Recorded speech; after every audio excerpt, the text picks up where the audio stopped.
सबसे पहले आप सभी को नमस्कार और स्वागत है आप सभी को हमारे YouTube चैनल में English by SK Shravan. My dear friends, सबसे पहला इंपॉर्टेंट बात, इंग्लिश को रटना नहीं है, बिल्कुल कंसेप्चुअली इस चीजों को समझना है। पिछले शनिवार को मैंने एक टेस्ट लिया था, 50 क्वेश्चंस का मेरा एक टेस्ट पेपर था। उस टेस्ट पेपर में मैंने आर्टिकल के क्वेश्चन पूछे थे जो कि बहुत ही इंपॉर्टेंट है। यदि केवल आप उन क्वेश्चंस को प्रैक्टिस कर लेते हैं तो वो आपके एग्जाम के लिए काफी अच्छा रहेगा। आइए मैं उन क्वेश्चंस को सॉल्यूशन कराना स्टार्ट करता हूं। एक ही क्वेश्चंस को मैं बोर्ड पे मैंने लिख रखा है, तो क्या आपको क्वेश्चन क्लियरली दिख रहा है? एक बार कमेंट में जरूर बताइएगा। सो मेरे भाई, पहला क्वेश्चन आपके सामने है। हर क्वेश्चन को मैं समझाते हुए आगे बढ़ूंगा। देखिएगा क्वेश्चन, इसका डायरेक्शन पढ़ देता हूं। कह रहा है इंसर्ट यानी यूज के लिए ए एंड द और फाई का मतलब होता है no article wherever necessary, यानी जहां भी जरूरत है, जहां आपको लगे कि ए लगाना है तो ए लगाइए, एन लगाना है तो एन लगाइए, दा लगाना है तो दा लगाइए, और लगता है कि आर्टिकल नहीं लगेगा तो नो आर्टिकल का इस्तेमाल करें। चलो स्टार्ट करें students. Are you ready everyone? Yes, sir. Okay friend, so question number 1 कह रहा है he is dash honourable leader. So my dear friends, मैंने आप लोगों को क्लास में पढ़ाया था कि जिस शब्द के उच्चारण की प्रथम ध्वनि स्वर होता है उससे पहले ए और एन का प्रयोग करते हैं। पहली बात। दूसरा पॉइंट, किसी भी एन का प्रयोग करते हैं, स्वर से पहले किसका प्रयोग करते हैं? एन, यही तो कह रहा हूं। और फिर किसी भी सिंगुलर काउंटेबल नाउन के ठीक पहले हम या तो ए लगाते हैं और नहीं तो एन लगाते हैं। तो आप चेक कर लो, यहाँ पे इसने लिखा है लीडर, तो लीडर क्या है सर? सिंगुलर काउंटेबल नाउन है। सिंगुलर काउंटेबल नाउन के ठीक पहले इसने लिखा है ऑनरेबल। सर ऑनरेबल का जो एच है ये साइलेंट होता है, और यदि ये साइलेंट है तो अ का उच्चारण आता है, और इसीलिए हम यहाँ पर एन का प्रयोग करेंगे। पहला क्वेश्चन क्लियर। क्वेश्चन नंबर 2 देखिए, कह रहा है he is dash honest person. Honest का हिंदी अर्थ होता है ईमानदार।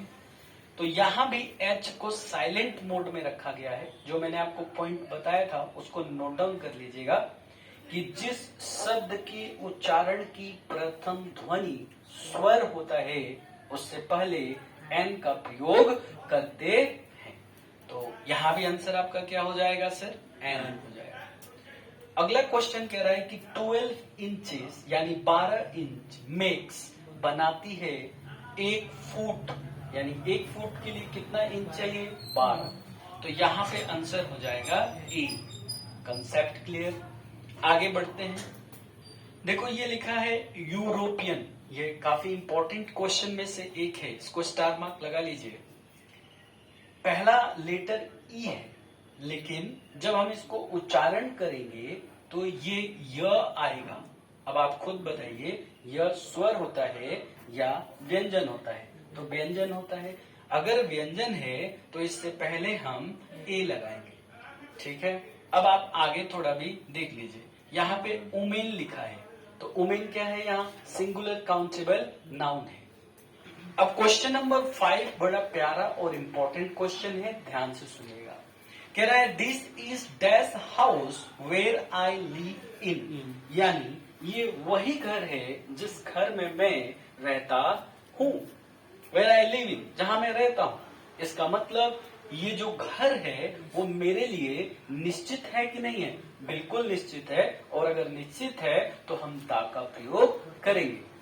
पर इसका एक और कंसेप्ट समझाता हूं, इसको आप लोग एक बार देख लीजिए। कह रहा है यदि किसी भी नाउन के तुरंत बाद अगर रिलेटिव प्रोनाउन का प्रयोग किया गया हो तो उस कंडीशन में इस नाउन के ठीक पहले दा का प्रयोग करेंगे। इस बात को आप याद रखिएगा। सर रिलेटिव प्रोनाउन क्या होता है, इसके बारे में मैं क्लास में आप लोगों को जिक्र करूंगा, लेकिन आप फिलहाल इसको ये देखिए कि रिलेटिव प्रोनाउन क्या करता है? दो सेंटेंस को आपस में जोड़ता है। जोड़ने के अलावा अपने से पहले आए हुए नाउन के बारे में आगे बताता है। सर कौन कौन से होते हैं? तो इसके अंदर होते हैं हु से बना, हुम से बना, हुज से बना, विच से बना, ऑफ विच से बना, डैट। इसके अलावा जो भी WH एक्चुअल में रिलेटिव प्रोनाउन तो यही होते हैं, लेकिन इसके अलावा भी जैसे आप वेयर लिख लीजिए, व्हाट लिख लीजिए, और जो भी आपके WH वर्ड है। बात समझ में आया? थोड़ा आगे बढ़ते हैं। तो अब देखो हाउस यहाँ पर क्या हो गया, बोलो नाउन, और ये वेयर यहाँ पर क्या है, रिलेटिव प्रोनाउन। तो बताओ इस हाउस से पहले क्या लगाओगे, द। कंसेप्ट क्लियर हुआ? ओके। क्वेश्चन नंबर 6 देखिए और प्यार से पढ़िएगा। कह रहा है हैव यू फाउंड, क्या तुमने पाया, पर्स यू लॉस्ट यस्टरडे, जिस पर्स को तुम कल खो चुके थे। ये तो कह रहा है। तो भाई यहाँ पर ये पर्स उस पर्स के बारे में कह रहा है जिस पर्स के बारे में उसको जानकारी है, तो यहां हम यूज करेंगे द का। Question number 7 my dear, very important question. कह रहा है ही कैन स्पीक। स्पीक का मतलब होता है बोलना, और बोलने का काम हम लोग भाषा को करते हैं, लैंग्वेज को बोलते हैं। पढ़ाते वक्त मैंने पढ़ाया था कि लैंग्वेज से पहले किसी आर्टिकल का प्रयोग हम नहीं करते, तो सब यहां लगेगा फाई और यहां भी लगेगा फाई। अगला क्वेश्चन देखिए, ये भी बहुत इंपॉर्टेंट क्वेश्चन है और इसको थोड़ा ध्यान से समझिएगा। देखो ये अगर रिलेटिव प्रोनाउन का कंसेप्ट आपने लिख लिया हो तो मैं इसको रब करके यानी मिटाकर मैं आपको थोड़ा समझाने का टाइम लेता हूं, थोड़ा देखिएगा प्लीज। देखो फ्रेंड्स, एक क्वेश्चन बहुत इंपॉर्टेंट है। जैसे आपके पेपर में मान लो रीच आ जाए, पुअर आ जाए, इंटेलिजेंट आ जाए। देखो ये एक्चुअल में एडजेक्टिव होते हैं। बोलो होते क्या है? एडजेक्टिव। यदि इस एडजेक्टिव से पहले क्या लगा दे, द, तो ये काम करने लगते हैं प्लूरल नाउन का। कैसा नाउन? Plural noun. अब मुझे बताओ, अगर हमने दा लिख दिया, यहां पर दा लिख दिया, तो ये हो गया द रीच, द पुअर और द इंटेलिजेंट। इससे रिलेटेड बहुत सारे क्वेश्चन एग्जाम में पूछे जाते हैं। पहला क्वेश्चन, क्या पुअर में कभी एस लगेगा? नहीं लगेगा। क्यों? क्योंकि सर ये तो पहले से ही प्लूरल है, और जो चीज पहले से प्लूरल है उसमें एस लगाने की कोई आवश्यकता नहीं है। आगे देखिए, इसके बाद यानी इसके तुरंत बाद हमें हमेशा प्लूरल वर्ब का प्रयोग करना होगा, यानी इज की जगह आर, वाज की जगह वर, हैज की जगह हैव का प्रयोग करना होगा। तो आप थोड़ा क्वेश्चन को देखते हैं। कह रहे हैं rich are generally proud in nature. Proud का मतलब अभिमानी, यानी स्वभाव से जो अमीर लोग होते हैं वो अभिमानी होते हैं। तो माय डियर फ्रेंड्स, आप देखें यहाँ आ रहा है, तो भैया रिच से पहले बदलो क्या लगाएंगे? The rich. यहाँ तक समझ में आ गया? आगे क्वेश्चन कह रहा है he is dash rich man. एक रिच मैन की बात कर रहा है, तो सर मैन आपका सिंगुलर काउंटेबल नाउन है, इससे पहले ए आएगा। आगे एक और कंसेप्ट है बहुत इंपॉर्टेंट सा, देखिए। यदि किसी भी साधन के नाम के पहले बाई का प्रयोग कर दिया गया हो तो उन दोनों के बीच में हम किसी भी आर्टिकल का प्रयोग नहीं करते। जैसे by car, by bus, by train, by aeroplane. एक बार सुनिएगा, बाई ए कार कहना गलत है, तो सब यहाँ पर आर्टिकल का प्रयोग हम नहीं करेंगे। आगे क्वेश्चन को देखते हैं। कह रहा है प्लीज गिव मी, कृपया करके मुझे दीजिए 5 रुपी नोट। सर ये नोट सिंगुलर है, इसीलिए यहाँ ए आएगा। एक 5 रुपए का नोट मांग रहा है। बोलो बाबू समझ में आ रहा है? आ रहा है तो बढ़िया से कंसेप्ट को नोट डाउन करते चलिएगा। इसी के साथ मैं आपको बताना चाहूंगा कि मेरा 11th का बैच स्टार्ट हो चुका है, और अभी बैच चल रहा है सुबह 6 बजे, 6 से 7, और 7 से 8 में भी हमारा बैच चल रहा है। तो आप लोग अगर कंसेप्ट के साथ पढ़ना चाहते हैं 11 और 12 के साथ, अगर एनडीए, एयरफोर्स, नेवी जैसे एग्जाम की तैयारी करना चाहते हैं तो आप पाटलिपुत्र इंग्लिश एकेडमी को ज्वाइन करना ना भूलें। बिल्कुल कंसेप्चुअल पढ़ाता हूं, दिल से पढ़ाता हूं और आगे दिल से पढ़ाता रहूंगा। इसके साथ साथ अगला अनाउंसमेंट मेरा ये है कि प्योर कॉम्पिटिटिव इंग्लिश बैच हमारा सुबह 8 बजे चल रहा है। मंडे यानी कल से सुबह 8 बजे से हमारा बैच स्टार्ट होने वाला है, जिसमें पहला टॉपिक इसमें पढ़ाने वाला हूं मैं, प्रोनाउन से स्टार्ट करूंगा क्लास को पढ़ाना। तो आप कॉम्पिटिटिव इंग्लिश बैच को भी ज्वाइन करना ना भूले जो स्टूडेंट 12th पास है।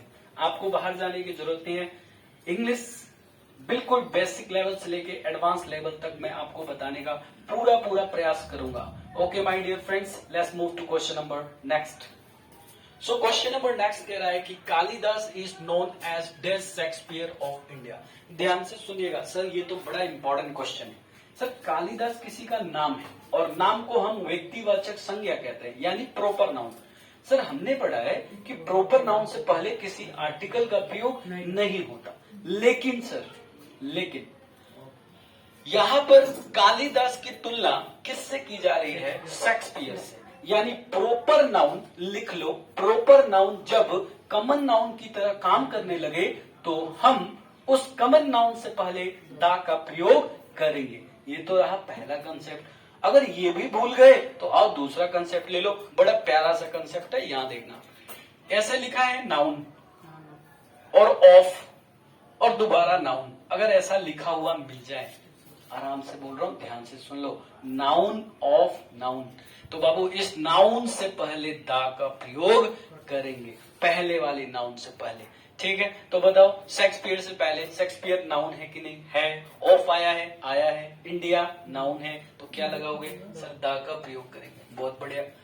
अगला क्वेश्चन कह रहा है Jaipur is Paris of India.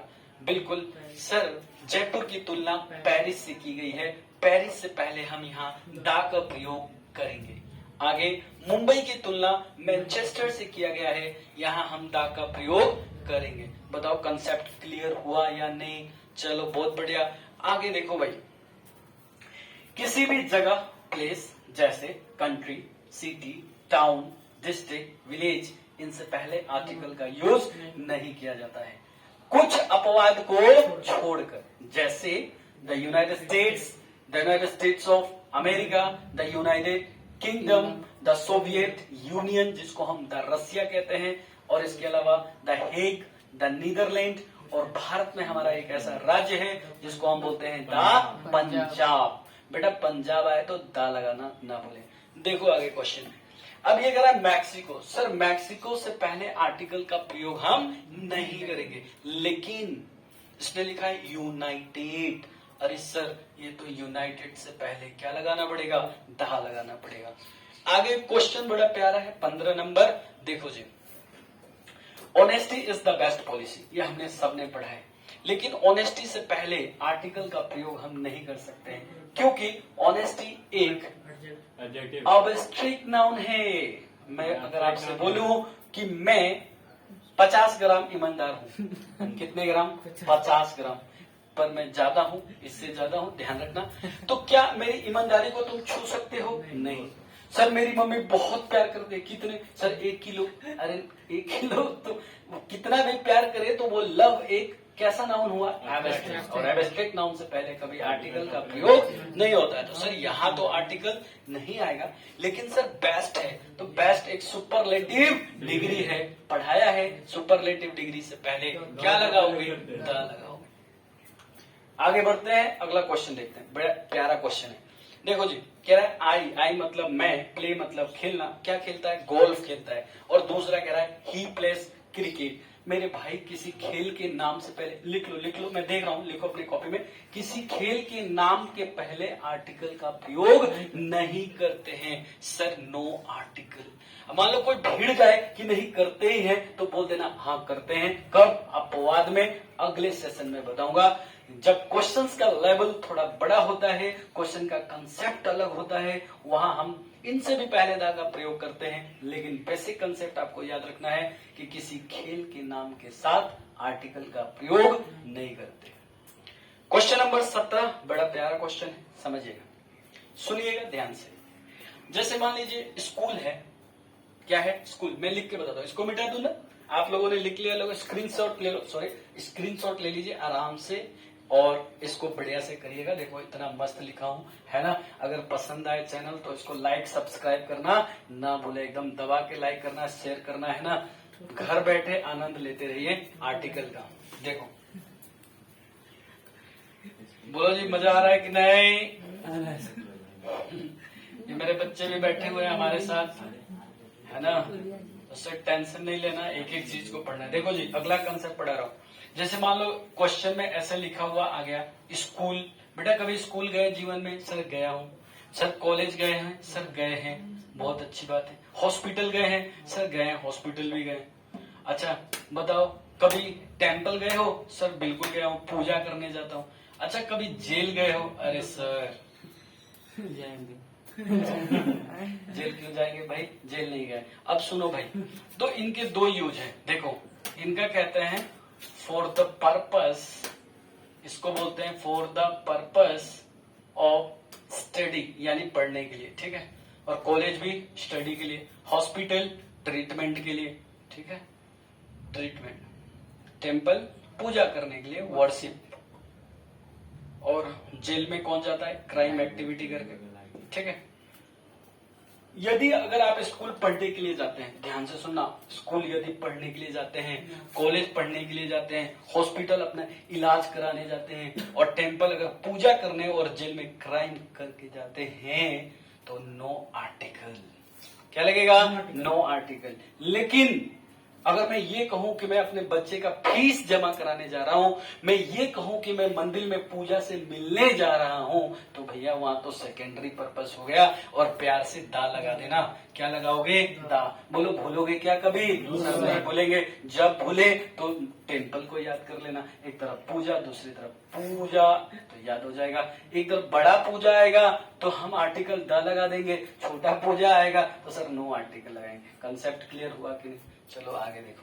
तो ये देखो क्वेश्चन क्या कह रहा है he went to temple every morning for prayer. तो यार प्रार्थना करने के लिए जा रहा है, और प्रार्थना तो छोटी देर में होता है, फट से हाथ जोड़े प्रार्थना, भगवान जी पास करा देना, 5 किलो लड्डू चढ़ाऊंगा, बाद में पता नहीं चढ़ाएगा या नहीं चढ़ाएगा। सर नो आर्टिकल आएगा। बात समझ में है? अगर यही किसी से मिलने गया होता तो बेटा उसको द लगाना पड़ता, क्योंकि बड़ा पूजा करता वहां जाके। अब देखो आगे क्वेश्चन है पुअर आर जनरली ट्रस्ट वर्दी। वर्दी का मतलब होता है विश्वास करने योग्य होते हैं, गरीब लोग जो होते हैं। भाई आर लिखा है, द लगा दीजिए। अभी थोड़ी देर पहले आपको पढ़ाया था ना, the reach, the poor, the intelligent. आगे देखो सेकंड लिखा है, ये भी। अब थोड़ा ध्यान से सुनना, क्वेश्चन ध्यान से सुनिएगा। देखिए कंसेप्ट तो मेरे पास बहुत है आपको बताने के लिए, लेकिन मैं वही पढ़ाऊंगा जो तुम्हारे एग्जाम में आएगा। देखो फ्रेंड, एक होते हैं ऑर्डिनल नंबर। कौन से नंबर साहब? Ordinal number. सर ये कौन सा नंबर होता है? सिंगुलर प्लूरल तो सुना था, ये कौन सा नंबर आ गया? तो ऑर्डिनल नंबर में एक बात ध्यान से सुनिएगा सर, ऑर्डिनल नंबर उसको बोला जाता है जैसे फर्स्ट, सेकेंड, थर्ड, सर इसको बोलते हैं ऑर्डिनल नंबर। ऑर्डिनल नंबर अपने पहले हमेशा दा का प्रयोग लेता है, इस बात को याद रखें। सर और कोई भी नंबर होता है? बिल्कुल होता है, अगले क्लास में बताऊंगा। देखो तो यहाँ सेकंड से पहले क्या लगाओगे? दा। फर्स्ट से पहले क्या लगाओगे? दा। बोलो यहाँ तक बात समझ में आया? अगला क्वेश्चन नंबर 21 और 20 को देख लीजिए। बहुत सिंपल क्वेश्चन है ये। अगर क्वेश्चन में अर्थ पूछ दे, अर्थ, क्वेश्चन में सन दे दे, मून दे दे, तो बेटा ये तो क्या है? सेलेस्टियल बॉडी बोलते हैं या फ्लोटिंग ऑब्जेक्ट बोला जाता है, और इनसे पहले दा का प्रयोग तो करना चाहिए। तो सर दा लगा दीजिए। तो अर्थ से पहले क्या आएगा? सर दा, यहाँ भी दा। ईस्ट से पहले दा आएगा, क्योंकि ईस्ट क्या है? जियोग्राफिकल डायरेक्शन है, जिनसे पहले हम दा का प्रयोग करते हैं। बात समझ में आया? चलिए इसी के साथ मैं अपने सेशन को यहीं पे वाइंड अप करता हूँ, यानी खत्म करता हूँ। अगले वीडियो में मैं क्वेश्चन नंबर 23 से लेके और जितना भी बाकी है वो सारा मैं आपको करा दूंगा। चलते हैं, देखते रहिए, हमारे चैनल को लाइक करते रहिए। Thank you for watching the video my dear friends. I love all the students. Students are my kind hearted. Love you all.